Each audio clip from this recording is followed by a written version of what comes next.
Good morning everyone. As we were going through the lesson motions of the earth, the third lesson of geography, today we are going to conclude it. आज हम इसका समापन, क्योंकि only one particular topic is remained, केवल एक topic बचा है इसका.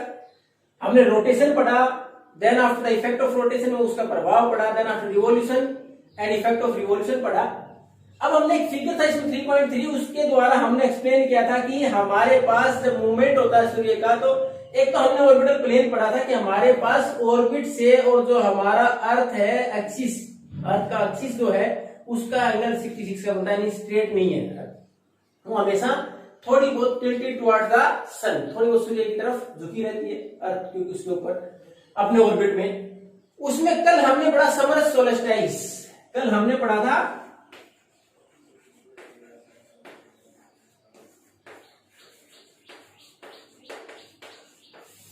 अब ये क्या था कि जब हमारे पास 21 जून को आपके उस फिगर के द्वारा एक्सप्लेन कर रखा है कि हमारी जो अर्थ है द नॉर्दर्न पोल, जो हमारा हमने अर्थ है, हमारी अर्थ को अगर जीरो बीच में इक्वेटर मान लेंगे, ये इक्वेटर है तो ऊपर का हिस्सा ये नॉर्थ और ये साउथ, तो ये जो नॉर्दर्न हेमिस्फीयर, ये क्या है नॉर्दर्न हेमिस्फीयर, और ये नॉर्थ पोल और ये साउथ, तो ये नॉर्दर्न हेमिस्फीयर है.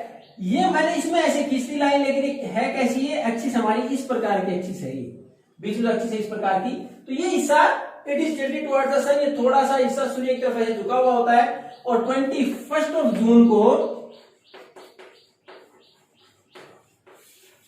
The tropic of cancer, tropic of cancer कितना था, ये 0 डिग्री पर इक्वेटर, और उसके बाद 23.5 के ऊपर क्या था हमारे पास ट्रॉपिक ऑफ कैंसर, किसमें नॉर्दर्न हेमिस्फीयर में. तो 21 जून को नॉर्दर्न हेमिस्फीयर में इसके ऊपर डायरेक्ट सन रेज आती हैं. अगर उस फिगर में देखो तो उसमें देखोगे सीधी डायरेक्ट सन रेज कहां आती है, ट्रॉपिक ऑफ कैंसर के ऊपर. इसका मतलब इस जगह के ऊपर जितनी भी रोशनी आएगी, एक तो इसमें उस टाइम पर जो फेस करेगा सूर्य को क्या आता है दिन, और दूसरा हिस्सा होता है रात. और फिर दूसरा, क्योंकि ये रोटेशन नहीं है, हम तो रिवॉल्यूशन पढ़ रहे हैं, तो रिवॉल्यूशन में इसमें समय लगता है. 365 को आप 4 में डिवाइड कर दें तो उसके अनुसार ये हिस्सा जो सीधा फेस करा ट्रॉपिक ऑफ कैंसर, सीधा फेस करा सूर्य को, तो यहाँ सूर्य की रोशनी सीधी पड़ती है. यहाँ इस दिन सबसे बड़ा दिन 21 जून की बात करें तो it is the largest day on 21 June in northern hemisphere. Northern hemisphere में सबसे बड़ा दिन होता है. और ये जो रीजन है नॉर्थ पोल का, कि उसको मूव करते करते नॉर्थ पोल को वापस डार्कनेस में आने में समय लगता है, लगभग 6 महीने तक यहाँ दिन रहता है नॉर्थ पोल पर. और यहाँ हीट कब पहुंचती है, क्यों हीट कब पहुंचती है, आप कोई भी ऑब्जेक्ट घर पर ट्राई करके देखें, कोई भी लाइट बैठी है अगर घर पर, उसको सीधा आप लाइट को किसी भी फोकस करें किसी भी चीज के ऊपर, कोई आगे, तो आप देखोगे जहां सीधा फोकस किया है वहां के बाद लाइट रिफ्लेक्ट होती है, बाहर भी रिफ्लेक्ट होती है, तो क्या होता है स्लांटिंग है, तो सीधी आई, सीधी आपने हाथ किया तो यहाँ आई तो गर्म भी जल्दी हो जाएगा. और दूसरा आप रिफ्लेक्ट होकर रोशनी तो यहाँ तक जा रही है, यहाँ रोशनी जाएगी तो ये गर्म जल्दी नहीं होता, क्योंकि रिफ्लेक्ट होकर जा रही स्लांटिंग तिरछी रेखाएं जाती है. उसी प्रकार पोलर रीजन में यहाँ सीधी रेखाएं पड़ने के बाद यहाँ थोड़ी स्लांटिंग तिरछी जाती है, इस वजह से यहाँ ज्यादा टेम्परेचर नहीं होता, इसलिए वो बर्फ है वो एज इट इज मेंटेन रहती है, मेल्ट नहीं हो पाती पूरी तरह से. तो हमारे पास ये था समर सोल्स्टिस 21 जून को. और हमेशा जो हम पढ़े तो नॉर्दर्न हेमिस्फीयर में जो कंडीशन है साउदर्न हेमिस्फीयर में बिल्कुल उसका अपोजिट होगा.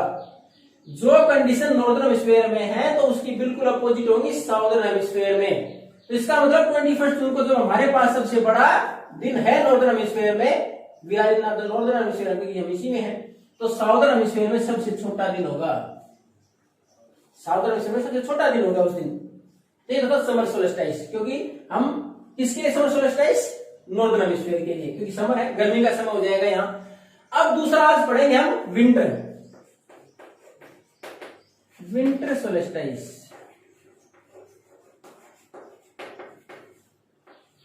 अगर विंटर सोल्स्टिस की बात करें, अब देखो विंटर सोल्स्टिस कब होगा, ये हम नॉर्दर्न की बात करें तो विंटर सोल्स्टिस नहीं, तो साउथ में तो ये क्या हो जाएगा, साउथ में मैंने बोला पहले ही बिल्कुल अपोजिट होगा, ये समर सोल्स्टिस हो जाएगा साउथ में. अब 21 जून को जिस प्रकार हमारे पास सीधी रेखाएं किस पर पड़ रही थी, नॉर्दर्न हेमिस्फीयर में ट्रॉपिक ऑफ कैंसर पर, उसी प्रकार 22 दिसंबर को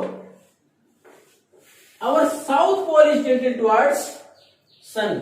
जो हमारा दक्षिण जो ध्रुव है वो किसकी तरफ होता है, सूर्य की तरफ। तो सीधी रेखाएं किस पर पड़ती है, यहां एक आपने पढ़ा 23 के ऊपर tropic of capricorn, longitude latitude पढ़ा था हमने रेफरेंस पॉइंट में 23.5 डिग्री साउथ जाए तो ट्रॉपिक ऑफ कैप्रिकॉर्न, और यहाँ कैंसर, यहाँ ट्रॉपिक ऑफ कैप्रिकॉर्न पर पड़ेगी सीधी रेखाएं। इसका मतलब उस जगह के ऊपर उस टाइम पर क्या होगी, उस जगह पर उस टाइम पर गर्मी होगी। यानी 22 दिसंबर को जहां साउदर्न हेमिस्फीयर में क्या होगी, गर्मी होगी, सबसे बड़ा दिन होगा। साउदर्न हेमिस्फीयर में, दक्षिणी ध्रुव में, अगर दक्षिण हेमिस्फीयर अर्धगोलार्ध की बात करें यानी शीशे की बात करें, लेकिन हम तो इसमें हमेशा नॉर्थ और साउथ एक दूसरे के अपोजिट हैं। इसका मतलब 22 दिसंबर को हमारे यहाँ क्या होगी, ठंड होगी। जब वहां गर्मी है तो हमारे यहाँ क्या होगी, ठंड होगी। उसके साथ साथ ये सबसे बड़ा दिन होगा किसका, साउदर्न हेमिस्फीयर का। हमारे यहाँ सबसे छोटा दिन हो जाएगा उस दिन, हमारे यहाँ ये सबसे छोटा दिन होगा। यानी अगर नॉर्दर्न हेमिस्फीयर की बात करें, सबसे बड़ा दिन होता है 21 जून और सबसे छोटा होता है 22 दिसंबर। एक चीज आप देखोगे कि हमारे यहाँ क्रिसमस कब आती है, 25 दिसंबर को, और हमारे यहाँ देखो 22 दिसंबर वाला जो समय है जब से सबसे छोटा दिन होता है हमारे यहाँ, साउथ में सबसे बड़ा है, तो कब आती है, हमारे यहाँ आती है सर्दियों में, दिसंबर में सर्दी होती है। लेकिन मैंने बताया ये साउदर्न हेमिस्फीयर में उस टाइम पर क्या होगी, गर्मी। यानी हमारे यहाँ क्रिसमस का फेस्टिवल हम मनाते हैं कब, विंटर में, जबकि अगर ऑस्ट्रेलिया, साउदर्न हेमिस्फीयर में आता है ऑस्ट्रेलिया, वहां एक गर्मी में सेलिब्रेट की जाती है, वहां गर्मी में। साउदर्न हेमिस्फीयर उसके अंदर जो हमारे पास क्रिसमस का फेस्टिवल है वो गर्मियों में सेलिब्रेट होता है। तो ये हो गया हमारे पास विंटर सोलेस्टाइस। विंटर सोलेस्टाइस क्यों, ये नॉर्दर्न हेमिस्फीयर के लिए विंटर है, लेकिन वहां के लिए तो अगर साउथ की बात करें तो कैसा हो जाएगा, समर, क्योंकि दोनों में अपोजिट होती है। तो विंटर सोलेस्टाइस क्या है, जब 22 दिसंबर को सूर्य की रोशनी सीधी किस पर पड़ती है, ट्रॉपिक ऑफ कैप्रिकॉर्न के ऊपर। तो उसके ऊपर उस टाइम पर वहां सबसे बड़ा दिन और गर्मी होती है, जबकि हमारे यहाँ उल्टा होगा, नॉर्दर्न हेमिस्फीयर में हमारे यहाँ सबसे छोटा दिन और सर्दियां होंगी। दूसरा हमने पढ़ा था नॉर्थ पोल में जब समर सोल्स्टिस था 6 महीने दिन रहता था, यहाँ 6 महीने रात रहेगी। अब दिन कहाँ रहेगा, साउदर्न जो पोल है हमारा, जो नॉर्थ साउथ पोल है दक्षिण ध्रुव, के ऊपर 6 महीने अब दिन रहेगा। ये था हमारा समर और विंटर सोल्स्टिस। अब एक वर्ड और है आपकी बुक में, वो है इक्विनोक्स। इक्विनोक्स, अब इक्विनोक्स क्या है, हमारे पास 21 मार्च और 23 सितंबर ये दिन ऐसे हैं, जैसे 21 को ट्रॉपिक ऑफ कैंसर के ऊपर सीधी रेखाएं पड़ रही थी, 22 दिसंबर को ट्रॉपिक ऑफ कैप्रिकॉर्न पर, और ये दो दिन है, इस दिन सीधी सूर्य की रोशनी किस पर होती है, इक्वेटर के ऊपर।